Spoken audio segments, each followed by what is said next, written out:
the top 10 conspiracy theories that turned out to be true. Number 10 is government poisoned alcohol. During the days of Prohibition, illegal sales and consumption of alcoholic beverages were rampant. So much so, the government decided to crack down on these drunken criminals by encouraging manufacturers to poison their liquor. You heard that right, the government actually encouraged stills to poison booze in order to put an end to overconsumption. Talk about tough love. Number 9 is the Dalai Lama's US finance salary. According to declassified files, in order to shake up communist China's status quo in the 1960s, the US government funded the Tibetan resistance, including a 6-figure bonus for the Dalai Lama's involvement. I kinda want to start a revolution now. As long as I support US values, I can make 6 figs just by playing a part. Guys, leave comments for a catchy revolution name. This is a goldmine idea. Number 8 is the Gulf of Tonkin incident's illegitimacy. For those who slept through US history, the Gulf of Tonkin incident was one of the leading catalysts of American involvement in the Vietnam War. The story told for decades was that US naval ships were attacked by North Vietnamese naval ships in the Gulf of Tonkin. In the following years, confirmed accounts indicate that this event never happened, and thus delegitimized US involvement in the Vietnamese conflict. Usually I make a joke at the end of each listing, but I felt convicted to refrain from it in honor of those who served. To the veterans watching, I, along with millions in this country, am indescribably grateful for your service. Number 7 is a real Canadian gaydar. In the 1960s, the Canadian government financed a psychological project dedicated to the manufacturing of a real gaydar, which one could determine whether or not someone is a homosexual. I seriously think the concept of this device alone is comical enough to supply a laugh for this listing. Number 6 is the heart attack gun. In 1975, when Congress investigated the CIA, one of its deadliest secret weapons was uncovered, the heart attack gun. This thing is actually pretty self-explanatory.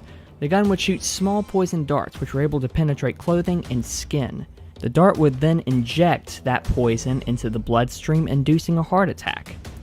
Victims compared the shot to that of a mosquito bite in terms of pain. The poison would also denature quickly, so autopsies could not indicate foul play. This gun is actually terrifying, especially if it were used in Mississippi, where heart attacks are so common they're inconspicuous. Number 5 is MK Ultra. If you've ever watched the incredible show Stranger Things, this next one probably sounds familiar. During the 1970s, the US government tested hallucinogenic illicit drugs on subjects, many of which were not completely aware of the experiment's processes. Subjects were permanently affected by these experiments, leaving many with long-term mental disabilities. Noting once again that this is a serious matter, I will refrain from cracking a joke and instead will plug Stranger Things because, man, what a great show. It's on Netflix, go check it out. Number 4 is Operation North Woods. In the peak of tensions during the Cold War, the CIA had a project under wraps called Operation North Woods, which basically implied US-funded terrorist attacks on the homeland to blame on Cuba and give reason for a full-scale conflict against them. It was set to be implemented until President John F. Kennedy, one of my personal favorite presidents, rejected the proposal and killed it immediately. While JFK might have saved the lives of hundreds, probably thousands, it wouldn't be far-fetched to think that such sudden, retaliative action might have led to federal involvement in his assassination.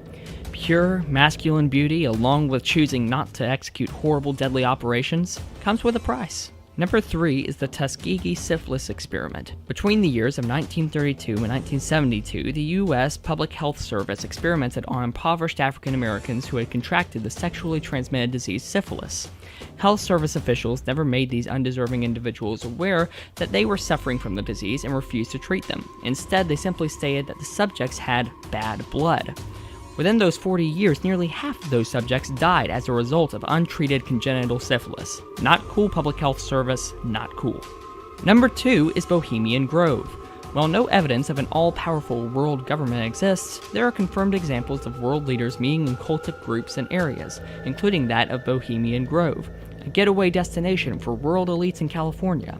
While most of the activities set for this vacation spot include the usual drinking, socializing, and general misbehaving, there is evidence of the practice of rituals involving a giant wooden owl. Perhaps the Owluminati is at work here. Seriously? Owluminati? I guess that's what we get for holding scriptwriters here against their will. Hey, get back in the cellar! And number 1 is NSA surveillance of your every move. Yes, in response to the 9/11 attacks, the government, in an attempt to prevent another horrific terrorist act, has taken steps to conduct widespread surveillance across the country. Whether it be on our devices' microphones, our social media pages, or some other information-reliant source, the NSA is watching, always. It may be unconstitutional and an invasion of privacy, but if there weren't some big brother monster to defeat, Senator Rand Paul would not have a job. So, let's keep it going.